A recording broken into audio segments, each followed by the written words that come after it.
Bonjour à tous, bienvenue au webinaire concernant les rapports de qualité des terres. Je me présente, je m'appelle Johan Vervlimmeren, je suis le responsable du département sol de Profex et je profite de cette petite introduction pour vous présenter un peu la société. Jean-Guillaume. Alors, Profex est un bureau d'études et de conseils pour les entrepreneurs, les PME et les industriels. Nous avons une ribambelle de compétences en interne, ce qui nous permet souvent, pour la plupart des problématiques, de fournir une solution clé sur porte aux problèmes qui se posent à nos clients dans la gestion de leur business journalier. Notre expertise chez Profex consiste entre autres dans l'environnement au sens large du terme, les demandes de permis d'urbanisme, d'environnement unique, socio-économique, les études de sol au sens large du terme, les excavations et transports des terres, qui fait d'ailleurs l'objet du webinaire d'aujourd'hui. Nous avons des compétences en interne, à savoir les inventaires d'amiante, les inventaires de démolition et autres problématiques, la gestion des eaux, la coordination de chantiers de construction, d'assainissement et autres. À savoir que nous sommes au niveau du groupe agréés dans les 3 régions et nous pouvons donc intervenir sur tout le royaume au niveau local. Alors, Profex, un slide avant, s'il te plaît, Jean-Guillaume. Merci. Profex dispose de 8 implantations réparties sur le royaume, mais le groupe, lui, dispose de 13, voire entre-temps plus d'implantations au niveau de la Belgique. Le groupe étant United Experts, nous faisons partie du groupe United Experts, qui ici c'est représenté sur notre brin d'ADN, contient ou reprend beaucoup de sociétés avec des compétences complémentaires qui, comme je dis, permettent d'apporter une solution intégrée à toute problématique qui se pose. Par rapport au sujet d'aujourd'hui, je mentionnerai donc tout ce qui concerne le bâtiment. De gauche à droite, on a YouMine, par exemple, qui est une société qui s'occupe du circuit court, des produits de déconstruction des bâtiments, de recyclage de produits de déconstruction, portes, châssis, fenêtres et autres qu'on pourrait réutiliser. Exergie, qui reprend tout ce qui est technique spéciale et énergie. Build for Morgen, qui est un bureau d'architecture paysagiste. Puis il y a Profex que je viens de vous présenter. Il y a BDA Engineering, qui est notre bureau d'experts en stabilité. Et ensuite, surtout, Parallèle Architecten, Parallèle Architecte, qui est notre bureau d'architecture dans le groupe. Il y a également Erfurt Visi, qui est un bureau d'architecture également, spécialisé dans le patrimoine. Je pourrais vous présenter tout le groupe, mais ce n'est pas l'objet du présent webinaire et ça va nous prendre beaucoup trop de temps. Mais si désiré, je me ferai un plaisir de venir vous présenter tout le groupe et nos compétences et ce qu'on pourrait éventuellement représenter pour vous. Jean-Guillaume, si tu veux bien. Merci. Donc, merci Jean-Guillaume. Donc, voilà. Comme je ne veux pas empiéter sur le temps de mon collègue, je pense que je vais arrêter l'introduction ici. Je vous souhaite un bon webinaire avec Jean-Guillaume et à bientôt. Merci Johan. Bonjour à tous, je m'appelle Jean-Guillaume Mans et je suis expert sol chez Profex. Et aujourd'hui, je vais vous parler un peu de tout ce qui est rapport de qualité des terres et AGOE traçabilité des terres. Donc, tout d'abord, on va parler un peu de la législation pour mettre les bases, parler de la procédure qui a lieu chez Walter, le travail de l'expert et je vais présenter un cas pratique. Et enfin, une conclusion reprenant les points importants de cette présentation. Alors, tout d'abord la législation. Donc, avant qu'il y avait l'arrêté de traçabilité des terres, les terres excavées étaient gérées par l'AGOE 14 juin 2001, favorisant la valorisation de certains déchets, qui était vraiment tout à fait coupé du décret sol qui faisait tout ce qui était la gestion de pollution des sols et l'assainissement des sols. Ensuite, le 1er mai 2020, la GOE traçabilité des terres est entrée en vigueur. Cela a permis une homogénéisation des paramètres chimiques analysés, qui sont complémentaires à ceux analysés dans le décret sol, et une harmonisation des normes aussi, qui sont inspirées de celles du décret sol, et enfin, de mettre en place une réelle traçabilité des terres grâce à la plateforme Walter. Alors, je vais présenter quelques définitions. Donc, tout d'abord, la terre, qu'est-ce que c'est? C'est la matière solide constitutive du sol, mobilisée suite à des actions d'excavation, de regroupement, de pré-traitement, de traitement ou de lavage.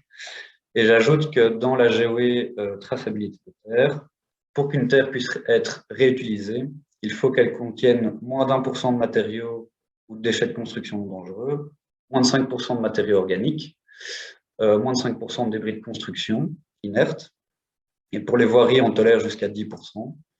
Et enfin, moins de 50% de matériaux pierreux d'origine naturelle. Au-delà de 50%, on considère que c'est de la pierre et pas de la terre. Enfin, des pierres et pas de la terre.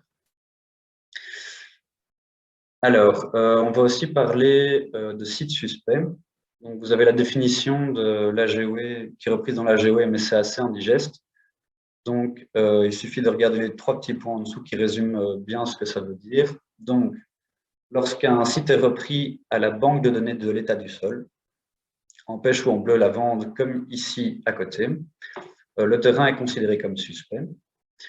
Lorsqu'on découvre de manière fortuite une pollution sur un terrain, le terrain sera considéré comme suspect. Et enfin, s'il y a une présence d'une installation à risque ou d'une activité potentiellement polluante pour le sol, le terrain sera considéré comme suspect.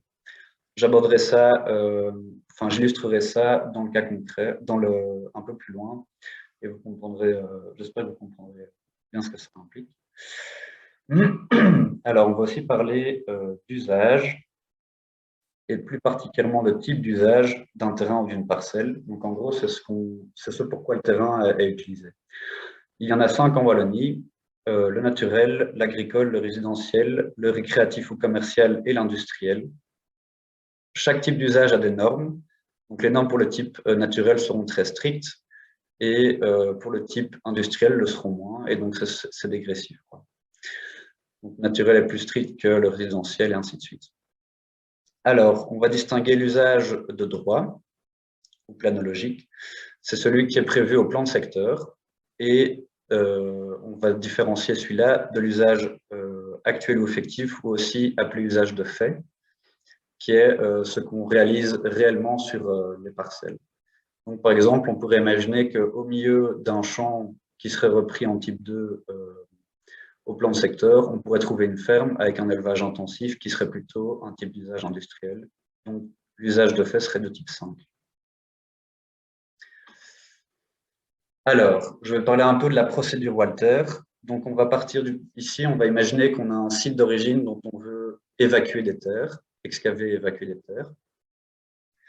Il faut tout d'abord réaliser un contrôle qualité, donc faire des forages, des analyses, et compiler cela dans un rapport de qualité des terres, aussi appelé RQT, qui sera envoyé à Walter.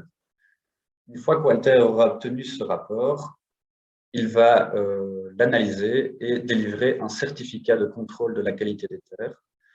Donc, en gros, un certificat qui reprend quelle est la qualité, pour quel type d'usage les terres peuvent être utilisées.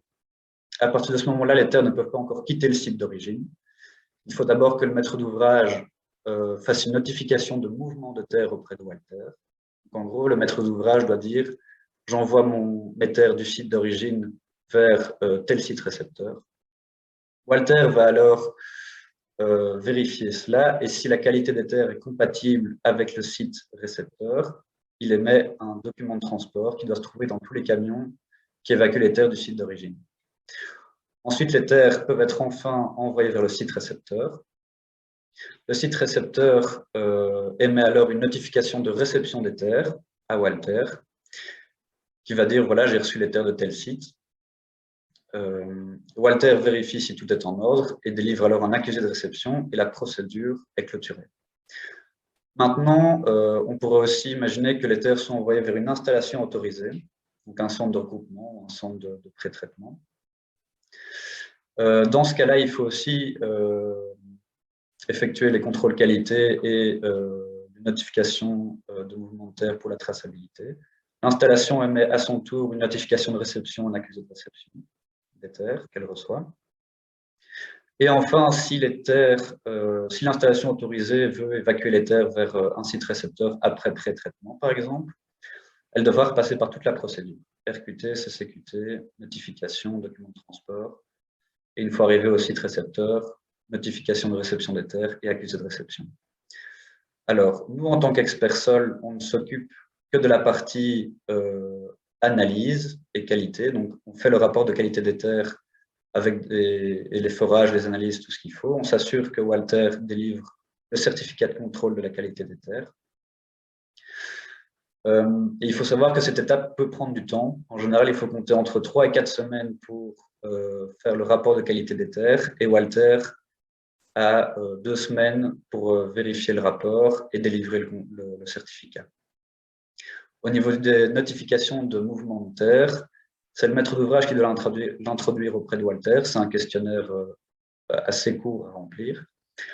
Et Walter a 72 heures, donc 3 jours, pour émettre un document de transport.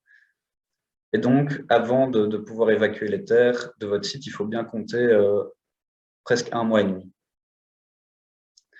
à prendre en compte dans le planning. Alors, on n'est pas toujours obligé de faire un contrôle qualité et une notification et une traçabilité des terres. Ça va dépendre de plusieurs choses. Si le site d'origine, par exemple, est suspect, on devra d'office passer par un contrôle qualité et une traçabilité des terres. Pardon. Si par contre le site n'est pas suspect, donc ça c'est par rapport aux définitions de site suspect ou non, ça va dépendre du volume. Donc si le volume est faible, donc inférieur à 20 mètres cubes, il ne faudra ni faire de contrôle qualité, ni de traçabilité des terres. Si le volume est compris entre 20 mètres cubes et 400 mètres cubes, alors il ne faudra pas faire de contrôle qualité, pardon, mais il faudra faire une traçabilité des terres, pardon. Et enfin, si le volume est supérieur à 400 mètres cubes, même si le site n'est pas suspect, le volume est trop important et donc l'AGW oblige à faire un contrôle qualité et une traçabilité des terres excavées. Information intéressante, si le site n'est pas suspect, tant que les terres ne quittent pas le site, il n'y a pas de limite de volume pour l'excavation des terres. Donc ça, c'est pas de volume limite qui exigerait un contrôle de qualité ou une traçabilité des terres. Il y a 2 exceptions. C'est pour les terres de voirie qui seront réutilisées dans une autre plateforme de voirie. En gros, dans ce cas-là, on n'est pas obligé de faire un contrôle qualité, mais il faudra faire une traçabilité des terres, donc envoyer une notification de mouvement de terre à Walter. Et si le site d'origine n'est pas suspect et de type d'usage 1 ou 2, et que les terres sont réutilisées pour le même type d'usage, alors on n'est pas toujours obligé de faire un contrôle qualité, mais il y aura toujours besoin de faire une traçabilité. Alors, quel est notre travail en tant que tel? Donc d'abord, ce qu'on fait quand on a une mission, c'est on établit une stratégie pour voir combien de forages, combien d'analyses on doit réaliser. On se rend ensuite sur terrain pour faire les forages, et c'est là qu'on détermine le volume des différentes typologies ou lithologies qu'on va rencontrer. Car chaque lithologie devra être investiguée correctement. Vous verrez dans le cas concret, dans le cas pratique exactement ce que ça peut impliquer. Une fois qu'on a prélever les échantillons pour analyse, constituer les échantillons, on les envoie au laboratoire, et une fois qu'on a obtenu les résultats d'analyse, on peut déterminer les types d'usages pour lesquels les terres sont compatibles et déterminer le code Walter des terres. Alors, le cas pratique. Donc ici, on était dans un cas où un permis d'urbanisation avait été délivré. Le maître d'ouvrage voulait mettre en œuvre la construction des voiries et le réseau d'égouttage. Pour ce faire, il devait excaver jusqu'à une profondeur de 3 mètres et les volumes de terre excavés correspondaient environ à 3000 mètres cubes. Donc au niveau stratégie, ce qu'on avait prévu, c'était un lot, donc une seule lithologie du limon jusqu'à 3 mètres de profondeur, et donc un volume de terre à excaver de 3000 m3 d'un seul tenant. Sur base des stratégies qu'on avait sélectionnées, on aurait dû faire 15 mètres de forage, donc 5 forages de 3 mètres, et 3 analyses au laboratoire. Ce qui s'est révélé en réalité, c'est qu'on avait un lot de limon, donc une couche de limon d'1 mètre environ, surplombant du sable. Et donc, on n'avait plus un lot de 3000 m3, on avait 2 lots, un de limon de 1000 m3 et un de sable de 2000 m3. Et sur base des stratégies, on a dû faire beaucoup plus de forage, on a dû faire 23 mètres en tout. Et donc, par rapport aux 15 mètres, c'est quand même une fois et demie en plus, carrément, presque, pardon. Et 5 analyses laboratoires. Donc ici, de nouveau, 50%, même plus que 50% en plus. Alors, voici les résultats qu'on avait obtenus. Donc, on avait un tableau de résultats par lot, donc le lot 1, le lot 2. Dans la première colonne, on voit tous les paramètres pour lesquels on a réalisé des analyses. On voit les normes pour chaque type d'usage dans chaque colonne. Les normes pour l'article 15, donc ça c'est une exception. C'est si on veut utiliser des terres qui normalement ne seraient pas compatibles sur un site, mais qu'on a un permis d'environnement qui nous autorise à quand même utiliser des terres de cette qualité. Et alors, ici, on voit les résultats d'analyse, donc les concentrations qu'on a mesurées dans le sol. Pour le lot 1, on remarque qu'on a un dépassement en arsenic pour les usages 1 à 4. Et pour le lot 2, il n'y avait aucun dépassement, donc ça, c'était bon. Alors, comment est-ce qu'on détermine le code Walter? Donc, le code Walter est constitué de 2 chiffres. Donc, en gros, un premier qui dépendra de cette colonne, le deuxième qui dépendra de cette colonne-ci. Et alors, il peut y avoir des suffixes facultatifs en fonction de cas particuliers. Par exemple, si on trouve de l'amiante, si on trouve des espèces invasives sur les terres, ou si on a l'article 15, donc le cas ici. Donc le premier chiffre, ce sera, si c'est ici, ce sera d'office un 1 parce qu'on a réalisé un contrôle de qualité des terres. Compatibilité d'usage, ça c'est si on ne doit pas faire de contrôle qualité, alors on prend l'usage de la parcelle.